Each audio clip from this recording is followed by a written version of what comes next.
¿Qué tal, chicos? ¿Cómo estamos? Muy buenos días, muy buenas tardes, muy buenas noches. El momento en el cual estés viendo este video. Nuevamente te doy la bienvenida a las clases virtuales de tu colegio Universia. Quien te habla es tu profesor Caleb Arias y continuamos con el desarrollo del curso de literatura para el aula de básico 2. En esta oportunidad nos toca revisar el capítulo número 8 correspondiente al tema del realismo europeo, chicos. Así que, sin más preámbulos, vamos a comenzar.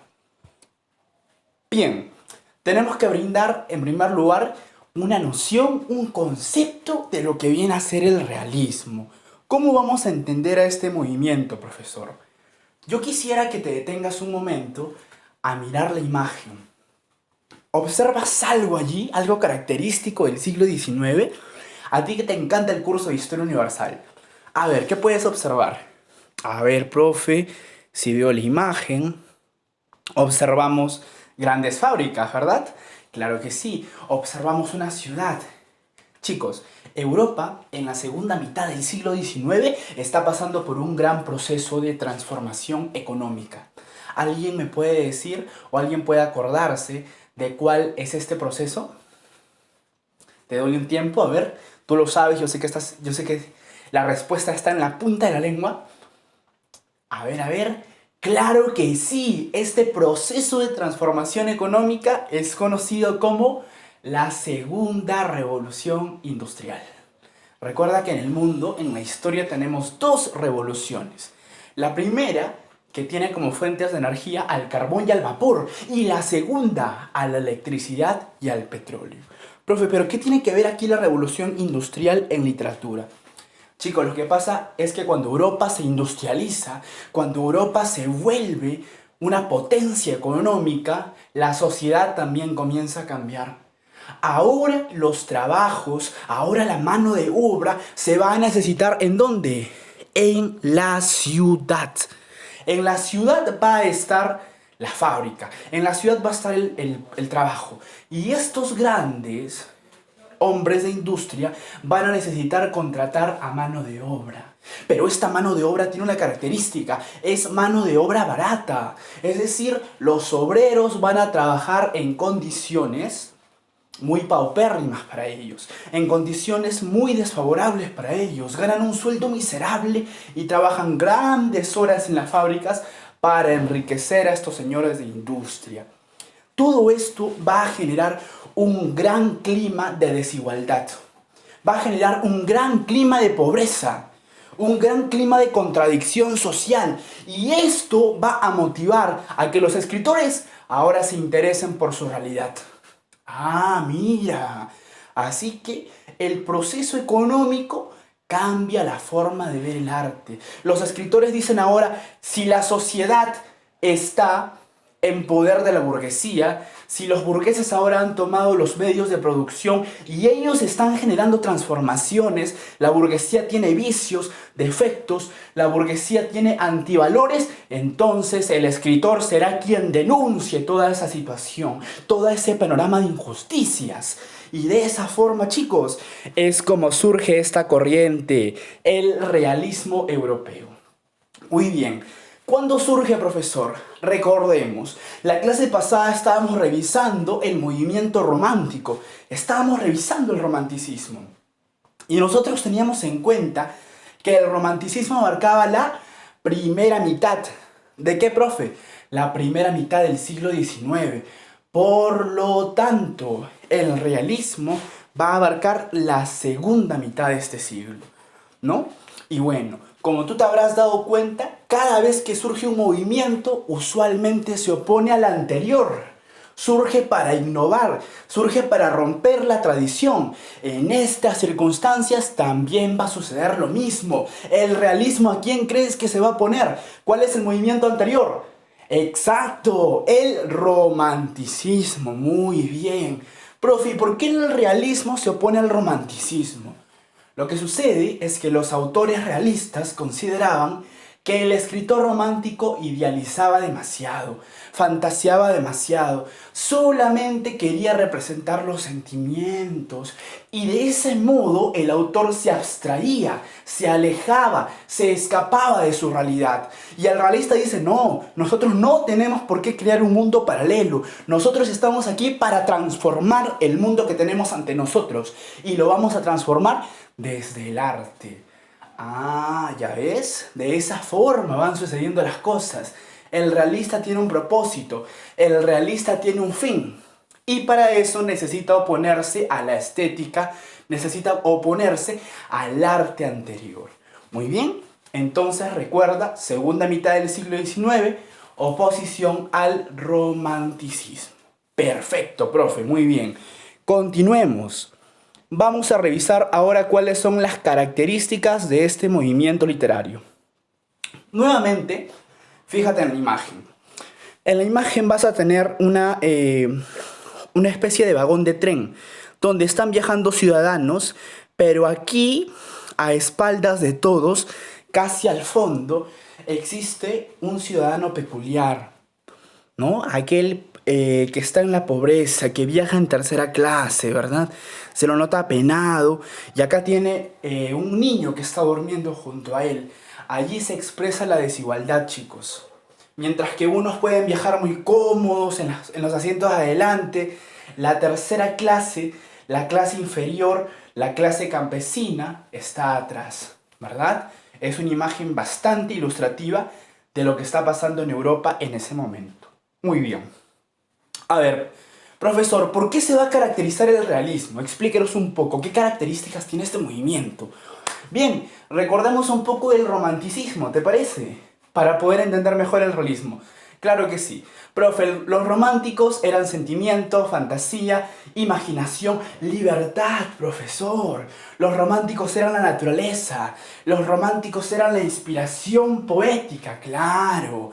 Todo eso va a ser opuesto por el realismo. Si el romántico apela a su sentimiento, apela a sus pasiones, el realista no. El realista apela ¿a qué? A la razón. Y apela también a un método para el conocimiento. El realista le va a rendir culto al progreso. Y el realista dice, hey, el progreso se logra cultivando la ciencia. Chicos, existe una doctrina que por estas décadas, por este siglo, le daba preponderancia a la ciencia. Existe una ideología que considera que la razón y la ciencia nos va a llevar al progreso. Así, profe, sí. Esta doctrina va a tener como su representante a algunos hombres como Charles Darwin, a algunos autores como Augusto Comte, y se va a denominar el famoso positivismo. Muy bien, esa es la ideología que prima en el realismo, ¿verdad? Perfecto, entonces razón y ciencia igual a positivismo. Perfecto. Siguiente característica, la objetividad. A ver, sobre esto hemos hablado en varias ocasiones. Te pregunto, ¿el romanticismo cómo era? Todo dependía del artista, todo dependía del sujeto. Era subjetivo el romanticismo, ¿verdad? Porque remitía todo a la apreciación del artista. El artista era un genio creador para el romántico. Pero en el caso del realismo, no. Lo que importa es lo que veo, no lo que siento. Lo que importa es la realidad tal y como es, no como yo quisiera que fuese. Tengo que representar todo tal cual sucede. Los hechos como son. La verdad dura aunque duela, te diría el realista, ¿no? Eso se llama, chicos, ser objetivo. La objetividad nos lleva a plasmar la realidad, a plasmar nuestro entorno tal y como es, ¿verdad? Eso es lo que sucede con el realismo. Perfecto. En el realismo, la literatura quiere mostrarnos una realidad con apariencia de verdadero. Es decir, cuando tú abres una novela realista o cuando tú abres una obra realista, cuando la aprecias, te vas a dar cuenta que se parece mucho a la sociedad. Se parece muchísimo a la descripción habitual y real de un entorno. Chicos, esto se logra mediante el recurso de la descripción. El realista va a describir la mayor parte de las cosas que aprecia. Si de repente el realista tiene que ambientar una novela en un determinado país, el realista es tan detallista que te brinda el nombre de la avenida, el nombre del jirón en este caso, te brinda el número de calle, te dice cuántos pisos tenía la casa, cuántas habitaciones, qué podías encontrar en cada habitación, te describe las cosas que existen, si tenía un armario, si la casa tenía un balcón, si de repente el hombre era jardinero, cómo era su apariencia, qué objetos tenía en su biblioteca, cuántos libros, etcétera, etcétera. El realista es detallista por naturaleza, chicos. La descripción, el detalle, es lo que otorga verosimilitud. Profesor, ¿qué es verosimilitud? Es decir, que lo que te está narrando, que lo que te está contando, tenga apariencia de ¿qué? De verdadero. Ah, mira. Es decir, que las obras realistas, profe, quieren parecerse lo más posible a la realidad. Eso es, efectivamente. El realismo quiere tratar de imitar en la mayor medida de lo posible la sociedad. ¿Ok? Para eso recurre a la descripción. Siguiente característica. Muy bien. Los autores realistas también se interesan por la sociedad. Yo te dije que aquí había una sociedad muy desigual. Era una sociedad que estaba sumida en la indiferencia, en el abuso, en los vicios, en los defectos. Y el autor realista quiere transformar esa sociedad. Quiere mostrarte la realidad dura, la realidad que muchas veces era ocultada. ¿Por qué? Porque la burguesía te pintaba un futuro prometedor. La burguesía decía, ah, mira, el progreso se logra mediante el trabajo, la riqueza, la buena vida. Eso es a lo que tú tienes que aspirar. Pero el burgués no te mostraba que a causa de su goce, que a causa de su buena vida, eso lo lograba oprimiendo a sus trabajadores, haciéndolos trabajar en condiciones pésimas, pagándoles un sueldo miserable. Se aprovechaba de la pobreza este burgués, y el realista va a criticar eso. El realista va a protestar contra eso. Y el realista también protesta contra los vicios que tiene la sociedad burguesa. La sociedad burguesa se entrega a los placeres, la sociedad burguesa es individualista, la sociedad burguesa es egoísta, etcétera, etcétera, ¿no? Hay una fuerte crítica de la burguesía en estas novelas. Perfecto. Y bueno, el medio de expresión que va a emplear la literatura realista es una especie narrativa extensa. De las especies narrativas, la más extensa, chicos, se llama la novela. ¿Qué es una novela, profesor? Una novela es una narración amplia que tiene abundancia de personajes, abundancia de escenarios y tiene también un tema, ¿ok? Esa es la novela. Y la novela es el medio de expresión más usual para los realistas. ¿Por qué? Porque en una novela van a utilizar el famoso narrador omnisciente. ¿Qué cosa es eso, profesor? Omnisciente significa aquel que conoce todo. Los realistas van a escribir obras en las que un narrador conoce absolutamente todo lo que pasa. El narrador conoce las acciones, los hechos externos, pero también conoce la conducta, conoce el ámbito interior, conoce lo que piensan los personajes, lo que desean, lo que traman, lo que maquinan. La obra, como yo te dije, tiene muchos detalles y el narrador omnisciente te brinda todos esos detalles. Muy bien, entonces no te olvides, influencia positivista, la ciencia, la razón, quiere imitar la realidad, es muy detallista, se interesa por la problemática social y emplea la novela. Todas estas son las características del movimiento realista, chicos. ¿Ok? Muy bien, continuemos, profe, continuemos. Claro que sí, chicos, sigamos. Tenemos que revisar ahora quiénes son los representantes. los autores que van a escribir novelas realistas, los autores que destacan en este periodo. Y tenemos aquí autores de Francia. Chicos, un autor tuvo un gran proyecto. Este autor quería escribir una obra en la cual se describan los diversos tipos de conducta que hay en el hombre. Quería poner un ejemplo de arquetipo humano en cada novela. Por ejemplo, una novela debía tratar sobre la vida campesina, otra novela debía tratar sobre la vida en la ciudad, otras novelas debían tratar sobre la vida militar, y así las obras de este autor debían abordar todos los aspectos de la vida del hombre. Él quería retratar a la mayor cantidad de personajes posibles, y para ello emprendió un gran proyecto que consistía en escribir numerosas novelas. Ese proyecto se llamó la famosa Comedia Humana, del gran autor francés Honoré de Balzac. Muy bien, Balzac tiene ese proyecto, Balzac tiene ese propósito, redactar, escribir un documento sociológico de Francia que analice a la sociedad en su conjunto.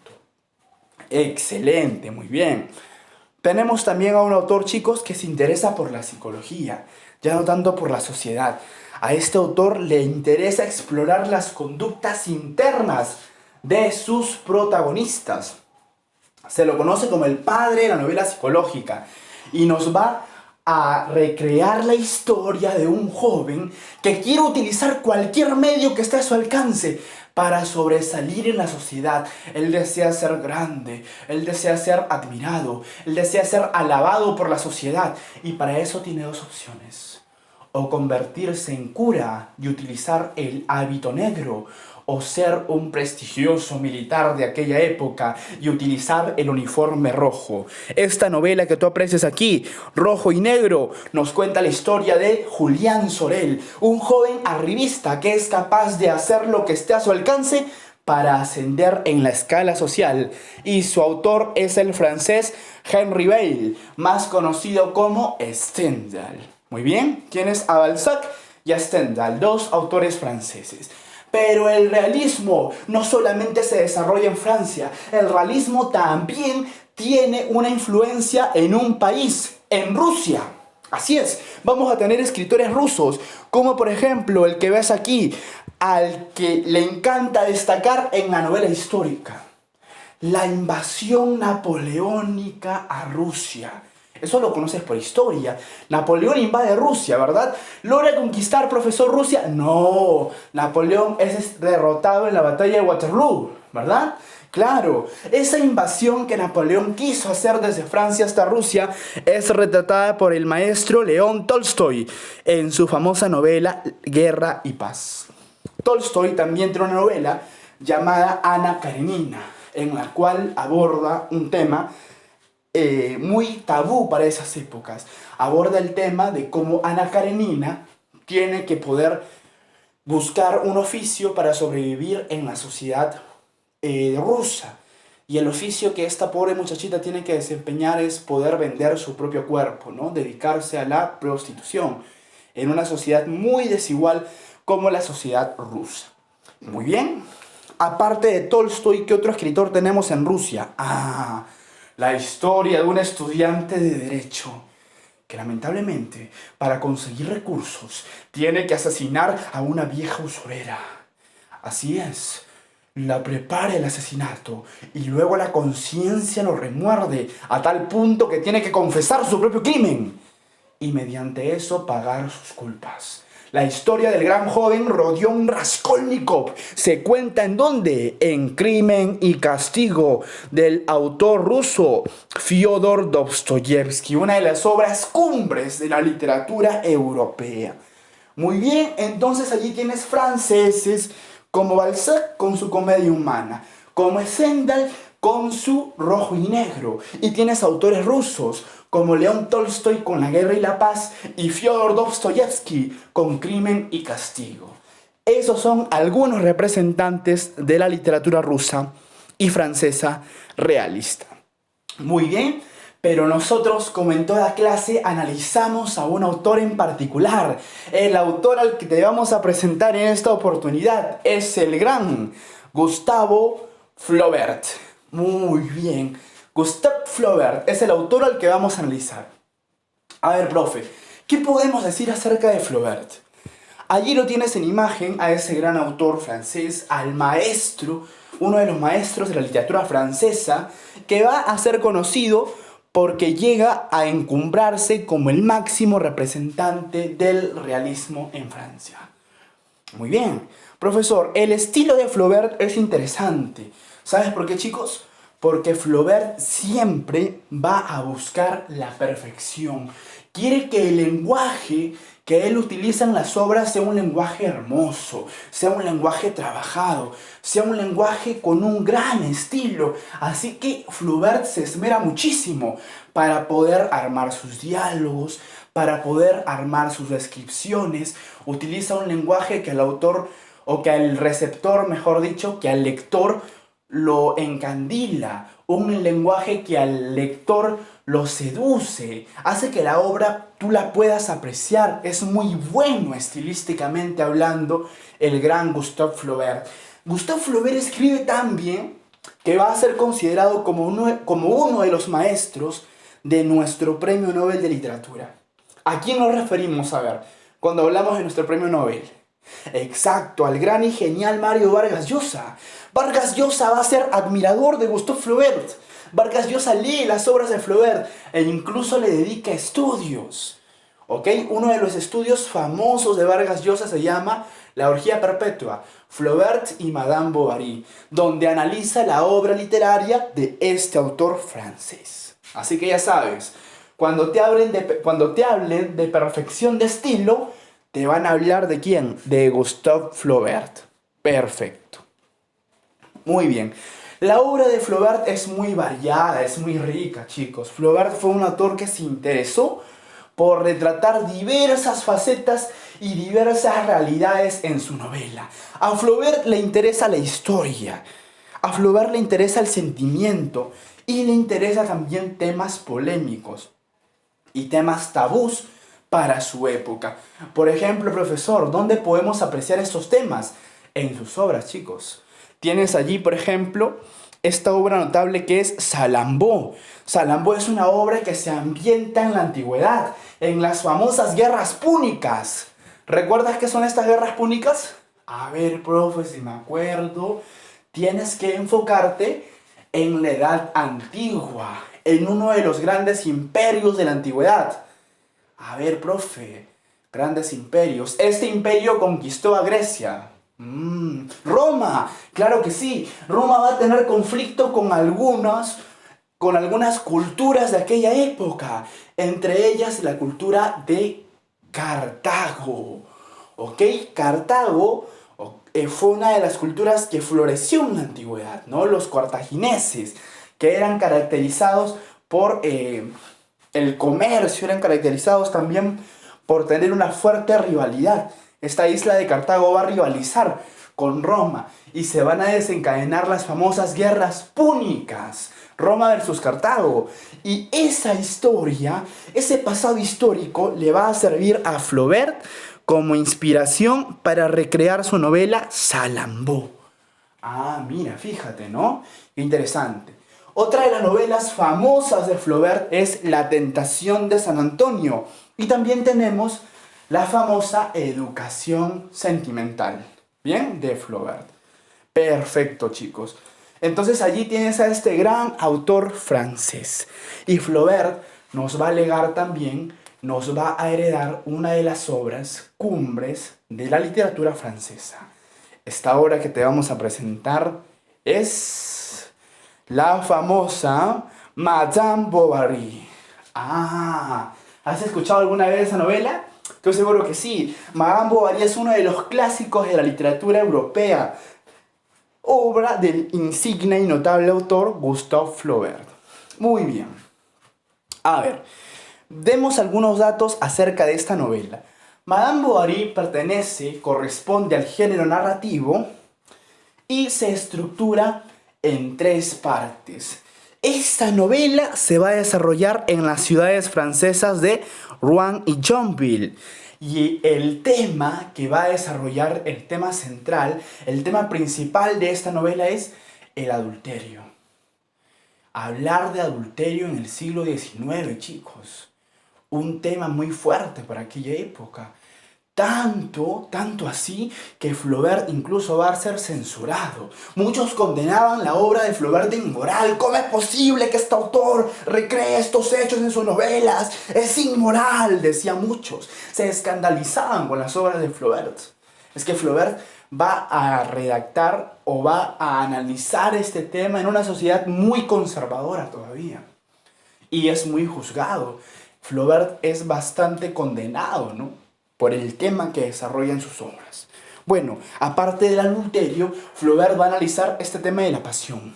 La pasión es un tema cumbre, chicos, un tema clave. La pasión es aquel sentimiento que arrastra al hombre muchas veces a hacer cosas que ni él mismo pensaba. Por la pasión, por estos sueños, por esta fantasía que el hombre tiene, muchas veces se deja arrastrar y lamentablemente su final es trágico. ¿Recuerdas para quién la pasión es un tema importante? ¿Quiénes eran apasionados? ¿Quiénes eran soñadores? ¿Quiénes se dejaban llevar por el sentimiento? ¿Quiénes? Los románticos. Así que también, en cierta medida, esta novela critica el ideal romántico. Critica esta suerte de fantasear, de ensoñamiento, ¿no?, que tenía el personaje romántico. Y obviamente va a criticar también la vida burguesa. ¿Cómo te dije que era un burgués? Individualista, egoísta, frívolo, calculador, solamente tiene tiempo para sus riquezas, le importa un comino el prójimo. Ese es el burgués. Y el burgués va a ser duramente criticado en esta novela. Perfecto. Vayamos con el contenido, chicos. A ver, ¿cuáles son los personajes? Bien, ¿de dónde nace este nombre de Madame Bovary? Nace del esposo. Te presenta el gran Flaubert a un personaje llamado Charles Bovary. Charles Bovary es un buen hombre. Es un hombre muy estudiado, es un hombre que tiene conocimientos en medicina y es un hombre que toda la vida ha sido muy bondadoso, ha sido muy generoso. Charles destaca porque tiene un temperamento frágil, un temperamento generoso. Charles es un buen tipo y cierto día Charles necesita ir a casa de uno de sus pacientes que se ha fracturado la pierna. Como buen médico, Charles dice: oh caramba, no hay problema, nos pondremos inmediatamente en marcha para poder atender a ese señor. Ese señor era el señor Rouault. Sí, y el señor Rouault, cuyo apellido se escribe de esta forma, tenía una bella hija.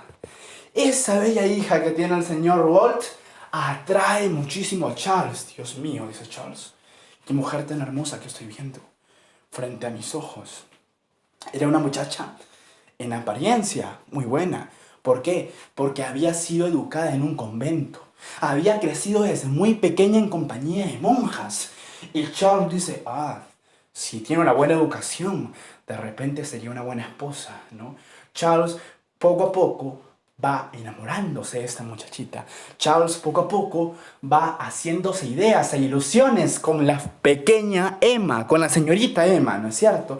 Y un día Charles no puede más y decide hablar con el señor Rouault y le dice: señor Rouault, tengo que confesarle la verdad. Sé que yo he estado viniendo muchas veces a su casa y en parte he venido para poder curarlo de su pierna. En parte he venido para poder tratarlo, porque usted sabe que soy uno de los médicos más respetados en esta región. Claro que sí, señor Charles. Eso me consta. Usted es un gran médico. Pero dígame, ¿qué es eso tan importante que tiene que contarme? Señor Rouault, lo siento, no puedo más. Quisiera pedirle, si es que usted me da su consentimiento, quiero contarle que yo me he enamorado profundamente de su hija, señor Rouault, y yo quisiera que ella fuera mi esposa. El señor Rouault no lo puede creer. ¡Oh, Charles, por supuesto que sí! Estoy de acuerdo. Mi hija se va a casar con un hombre tan bueno, tan generoso, tan trabajador como tú. Por supuesto, que no se diga más. Si es que ella está de acuerdo, les doy mi permiso, les doy mi consentimiento para que ustedes se casen, hijos míos. No hay problema. Y es así que Charles Bovary habla con Emma y le dice, y le declara su amor, ¿no? Emma piensa la situación Y Emma, al ver que Charles parece ser un buen hombre, decide casarse con él.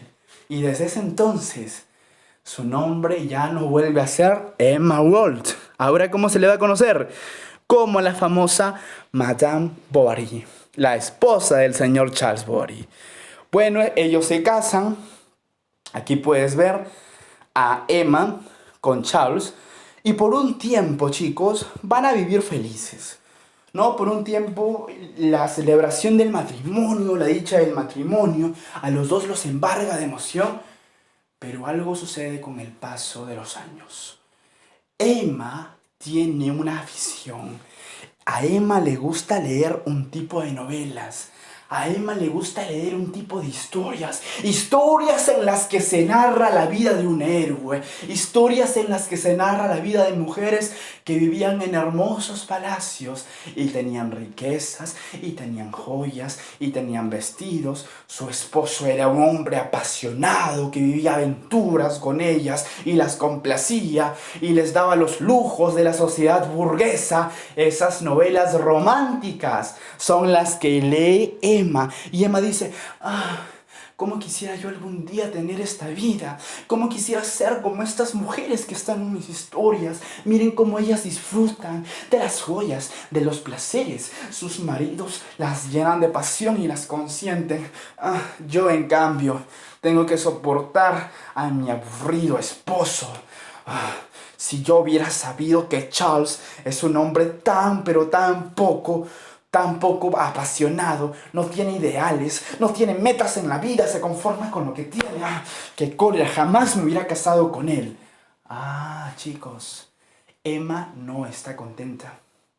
Emma reniega con el paso del tiempo de haberse casado con su esposo. Porque su esposo es un hombre muy pasivo. Su esposo no tiene grandes sueños. Su esposo no tiene grandes metas. Su esposo no es un hombre aventurero, apasionado. No, es un hombre de casa. Es un buen médico. Pero es aburrido. Emma está aburrida, está cansada, está hastiada de su matrimonio. Y poco a poco, Emma comienza a soñar con la vida que no tiene, a soñar con una vida llena de vestidos, de riquezas, de lujos que ella anhela darse.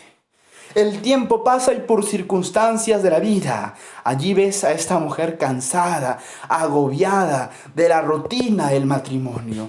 Por circunstancias de la vida, chicos, Emma llega a conocer a un apuesto joven, a un apuesto estudiante llamado Léon Dupuis. Y Léon Dupuis empieza a conocer a la señora Bovary y se da cuenta de que es una mujer hermosa, de que es una mujer atractiva, pero también es muy interesante. Pero algo sucede. Emma es casada. Por lo tanto, Léon Dupuis logra, ¿no es cierto?, conversar con ella, coquetean por allí algún poco tiempo, pero León no se decide a poder declararle el amor a Emma en un inicio, porque todavía tiene que continuar sus estudios y porque le parece una pasión muy arriesgada entrometerse con alguien casada. Así que León en primera instancia, en un inicio, no se declara y prefiere alejarse un tiempo para continuar su carrera. Pero no solamente Léon Dupuis es el único hombre que se interpone entre el matrimonio de Charles y Emma. Aparece un hombre rico y adinerado, un hombre que puede tener la vida de lujos que Emma quiere, un hombre que puede cumplirle los placeres que esta señora quiere. Y ese hombre es Rodolphe Boulanger o Rodolphe Boulanger. El señor Boulanger conoce a Emma y se da cuenta de lo apasionada que es esta mujer. Y se da cuenta de los sueños que tiene esta mujer. Y se da cuenta también de que el esposo es muy cándido, es muy confiado. Chicos, aunque no lo crean, el mismo Rodolfo le dice a Charles, Charles, veo que tu esposa últimamente no anda bien de salud. Veo que tu esposa anda un poco apenada. Sí, señor Rodolfo. Emma hace mucho tiempo está enferma y yo no sé qué tiene, y he tratado de aplicar mis conocimientos para poder descubrir cuál es la causa de su enfermedad. ¿Qué, profe? ¿Emma estaba enferma? Sí, chicos. Tanto era el anhelo de Emma por tener una vida diferente a la suya, que enferma. Emma enferma de tristeza, de pena. Su esposo se ha mudado incluso de ciudad para hacerla feliz, pero nada de eso consigue alterar el estado de ánimo de Emma. Y Emma enferma, Emma se aburre, Emma se agobia. Y eso lo va a analizar Rodolfo. Y Rodolfo le dice a Charles, señor Charles, si usted, bueno, lo considera prudente, me gustaría invitar a su esposa a dar un paseo en caballo para que ella pueda despejarse. Y el buen Charles, sin sospechar nada, el buen Charles, con el corazón tan noble que tiene, dice, oh, por supuesto, señor Rodolfo, no hay problema. Emma y usted pueden ir a pasear. Creo que no habría problema con ello. Es más, Emma, amor, si deseas puedes ir a pasear. Espero que te puedas mejorar muy pronto de tu enfermedad. El pobre Charles le da permiso a su esposa para que pasee con Rodolfo, sin imaginarse que Emma y Rodolfo estaban tramando algo a espaldas de este pobre médico. Emma y Rodolfo están a solas, cabalgando los dos, y Emma logra desatar su alma apasionada. Y Rodolfo aprovecha eso. Ah, Rodolfo, gracias por haberme traído. Gracias por este paseo a caballo, Rodolfo. Hace tiempo que no me divertía tanto como el día de hoy. Oh, Emma, no te preocupes. Son unos lujos que nos podemos dar nosotros, los hombres de dinero. Ah, Rodolfo, te agradezco mucho. ¿Sabes qué? Me gustaría que mi esposo fuera como tú. Un hombre de dinero, de pasión, un hombre de aventura. Oh, señora Emma, no diga eso. Su esposo Charles es un buen hombre, sí, pero no tanto como tú, Rodolfo. Chicos, Emma empieza a coquetear con Rodolfo y Rodolfo aprovecha esta pasión que siente Emma y ¿qué creen que pasa? Ambos se convierten en amantes. El pobre Charles ni siquiera lo sabe, pero Emma comienza a verse a escondidas con Rodolfo y Rodolfo comienza a frecuentar a Emma. Ambos están viviendo un romance lejos del esposo que se está dedicando a trabajar. Y con el paso del tiempo, Emma sueña en escaparse con Rodolfo. Emma sueña en tener una vida con él. Emma sueña en hacer realidad los sueños que tiene la novela. Pero ¿qué sucede? Le dice Emma a Rodolfo, Rodolfo, no puedo más, escapémonos juntos, por favor, quiero dejar a mi marido, me aburro tanto en esta casa, la vida que vivo contigo no es igual a la que vivo con él, por favor, Rodolfo, escapémonos, formemos una vida juntos los dos. Y Rodolfo dice, Emma, lo que pides es complicado, pero está bien, hagámoslo. Y así, chicos, ambos han quedado para fugarse a espaldas del marido. Pero el día en el que se va a realizar la fuga, Rodolfo deja plantada a Emma y no le da la posibilidad de escapar con él. La pobre Emma queda agobiada. Rodolfo, ingrato, miserable Rodolfo, ¿cómo has podido hacerme esto, Rodolfo? ¿Cómo has podido ser así, Rodolfo? ¿No? Emma queda agobiada, chicos, y vuelve a enfermar. Enferma, profundamente enferma, la señora Emma. Y Charles ya no sabe qué hacer. ¿Por qué te has enfermado, Emma? No sabe cómo curarla, cómo agobiarla. Y se le ocurre algo. Charles lleva a su esposa a una ópera, a un concierto. Emma, he comprado algunas entradas para que nosotros vayamos al concierto esta noche. Tal vez así tú puedas reponerte un poco. Tal vez un poco de música, un poco de arte pueda mejorar tu situación. Ah, Charles. Pero estoy mal, Charles. Emma, por favor, acompáñame, amor. De repente así puedes mejorar tu estado de ánimo. Ah, está bien, está bien. Bueno, iré contigo. Emma y Charles, los esposos, van a esta ópera. Pero ¿qué no crees que pasa en esa ópera? Emma se encuentra con un joven estudiante que conoció hace algún tiempo. ¿Puedes tener idea de quién es? Así es. Hablamos de Léon Dubois. Emma se reencuentra con este joven de hace mucho tiempo y comienzan a conversar y comienzan a coquetear.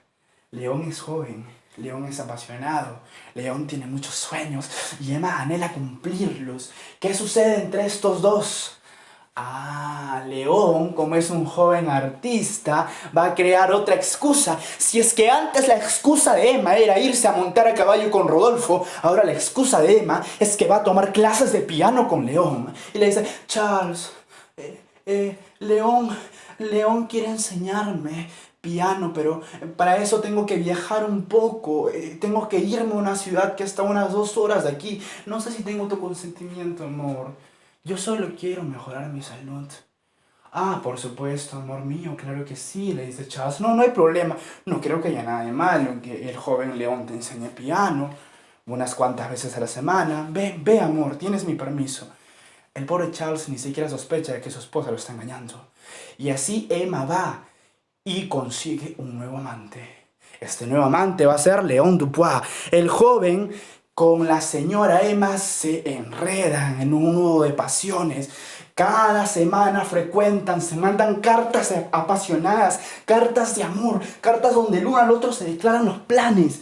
Pero a la par que Emma realiza eso, Emma va endeudándose.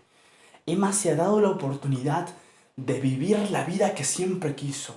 Emma compra joyas, compra vestidos, compra cosas costosas y las pone a cuenta de quién, de su pobre marido. Y conforme Emma va viviendo esta vida despreocupada, esta vida apasionada que tanto soñó, la vida que había visto en las novelas románticas, el esposo se va endeudando poco a poco y el pobre Charles ni siquiera lo sabe.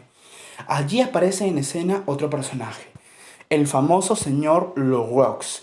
El señor Lorox es el prestamista, es aquel que financia todos los gustos que Emma se da. Pero llega un momento en el que el señor Lorox le dice: «Hey, señora Emma, tenemos que arreglar los dos. Usted me está debiendo mucho y hasta ahora no me paga. Es más, he descubierto la verdad, señora Emma.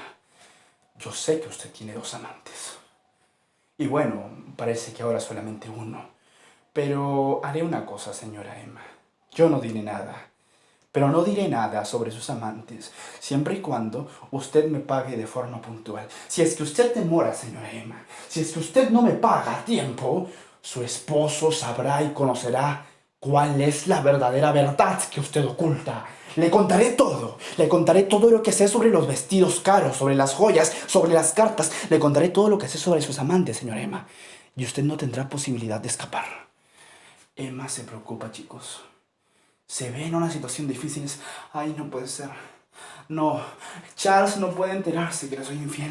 Charles ha sido tan buen hombre conmigo. ¿Qué hago? ¿A quién recurro? ¿A quién le pido ayuda?, dice Emma. Y Emma decide pedirle ayuda ¿a quiénes? A sus amantes, a León y a Rodolphe. Pero ninguno de ellos le da respuesta. Allí Emma se da cuenta de que solamente estos hombres se han aprovechado de su belleza y han jugado con su amor. Emma llega a estar agobiada por las deudas. El señor Lorox exige que le pueda pagar y la chantajea diciéndole que si no le paga le dirá la verdad a su esposo. Emma no puede más con el peso de conciencia. Emma no puede más con las deudas. Corre a la farmacia, compra un paquete de polvo de arsénico. ¿Qué cosa es arsénico, profesor? El arsénico es, pues, un compuesto químico que se asemeja mucho al veneno. Y Emma lo ingiere. Emma se traga todo ese veneno, se traga todo ese arsénico y va a agonizar poco a poco. Y a los pocos días, Emma fallece. Así acaba el trágico destino de esta Madame Bovary, que se dedicó a una vida llena de placeres, a una vida libertina, a una vida llena de adulterio. Su esposo Charles ahora es viudo. Y Charles nunca se ha enterado de las traiciones de su esposa. Charles está penado. Emma de mi corazón, Emma de mi alma, te he amado tanto, Emma. No podías irte, no podías morir, Emma. ¿Por qué? ¿Por qué te suicidaste, Emma? Sí, sé que yo he tenido la culpa. De repente han sido nuestras discusiones, sí. Eso es tal vez lo que no has soportado, Emma. De repente no has soportado el hecho de ser madre tan joven. Porque Emma había dejado una hija llamada Berta. Y ahora Berta solamente tenía a su padre, a Charles. Y Charles sufre, chicos. Charles Bovary se lamenta por la muerte de su esposa. Enferma Charles. Charles enferma de pena y al poco tiempo muere. Los abuelos de la pequeña, los abuelos de la hija de Charles y Emma, los abuelos de Berta tampoco pueden hacerse cargo de ella porque también están delicados de salud. Y esta pequeña señorita llamada Berta, esta pobre niña a quien Emma jamás quiso como su hija, va a crecer muy lejos de su casa, cuidada por una tía que trabaja en las fábricas de algodones. Todo eso ocurre por la vida burguesa que quiso llevar esta señora Emma. Ese es el trágico destino que nos presenta Gustave Flaubert de Emma Roald en su novela Madame Bovary. Es la historia del día de hoy, chicos, que espero que les haya gustado. Es una historia trágica, una historia de excesos, es una historia llena de elementos en los cuales Flaubert critica la vida burguesa. Muy bien. Ahora, ¿qué es lo que tenemos que hacer? Luego de la clase vienen las preguntas, chicos. En esta parte de nuestra clase te voy a pedir lo siguiente. En cada pregunta, tú vas a pausar el video, vas a tratar de contestar la pregunta y luego reproduces el video nuevamente para decirte la clave, ¿ok? Esa va a ser la dinámica para que tú puedas ir resolviendo, para que tú participes. Muy bien, excelente. Empecemos. Vamos con la pregunta número 1. Rodolfo Boulanger es personaje en una novela. Clave A, correspondencias. B, Salammbô. C, Madame Bovary. D, La tentación de San Antonio. Y E, La educación sentimental. A ver, pausa el video. Muy bien. Dime, ¿cuál es la clave? Exacto, la C de Caleb, la novela Madame Bovary. Rodolfo Boulanger es uno de los amantes de Emma Roald. Perfecto. Vamos con la pregunta número 2, chicos. La novela Salammbô tiene lugar en Italia, Roma, Cartago, Mecenas o Troya. Pausamos el video un momento. Muy bien. Y la respuesta correcta es... A ver, ¿recuerdas? En Cartago. Yo te dije que Salammbô ambienta las guerras púnicas entre Roma y Cartago. Clave otra vez, la C de Caleb. Muy bien. 3. Vamos con la 3, chicos. Dice nombre de uno de los amantes de Emma. Charles, Boulanger, Dupuis, Léon o Bertois. A ver, pausamos el video. Muy bien, ¿cuál es la clave, chicos? Dice nombre, ¿ah? Profe, Boulanger es amante, claro, pero Boulanger no es el nombre, es el apellido. Dupuis también es un apellido. ¿Cómo se llamaba el nombre de este joven? León, la clave es la D. León Dupuis. Este joven que es el segundo amante de Emma, ¿no? Muy bien, clave D. Vamos con la 4, chicos. Gustave Flaubert es el representante del... representante del romanticismo en Francia, representante del neoclasicismo en Italia, representante del realismo en Francia, representante del naturalismo en Inglaterra o representante del modernismo en España. Pausemos el video. Muy bien, ¿qué clave marcas? La C de Caleb, claro. Realismo en Francia, muy bien, la C, excelente. Vamos con la 5. A ver, la 5 dice, poeta a la que Flaubert expresa sus sentimientos más íntimos. Emma Bertoux, Salammbô, Lucie Colette, Elise Schlesinger o la princesa Matilde. Chicos, aquí la respuesta es Lucie Colette, ¿ya? Es una de las poetas a las que Flaubert le dedica sus sentimientos. Clave C. La 6 la hemos hecho. A ver, la historia del joven ambicioso que no duda en utilizar todos los recursos para triunfar es desarrollada en... A, Eugenia Grandet. B, Los Miserables. C, Salammbô. D, Madame Bovary o E, Rojo y Negro. Pausamos el video. Muy bien, ahora sí, dime la clave. Julián Sorel, obra de Stendhal, realismo psicológico. ¿El uniforme del cura o el uniforme del militar? Rojo y negro, claro que sí, la clave sería la E. Muy bien, chicos, excelente. Sigamos. No es una obra realista, nos dice. A ver, Rojo y Negro, La educación sentimental, Salammbô, Madame Bovary o Hernani. Para esto tienes que recordar el tema anterior también. Todas estas obras las hemos mencionado. Pausamos el video. Muy bien, a ver, ¿cuál es la clave? La clave es Hernani. Esta obra es de Víctor Hugo, la E. Es una obra dramática de Víctor Hugo. Y Víctor Hugo pertenece al romanticismo. Muy bien. 8. La hija de Emma Bovary se llamó, lo dijimos, hacia el final de la historia. A ver, Carlota, Juliana, Berta, Emma o Beatriz. Pausamos el video. Muy bien, ahora sí, contéstame por favor. Es Berta. Otra vez la clave es la C de Caleb, profe. Muy bien, Berta es la hija de Emma y Charles. Perfecto. Pregunta 9. Ah, facilísima, la hemos dicho también. Profesión de Charles Bovary. Abogado, profesor, médico, boticario o veterinario. Pausamos el video.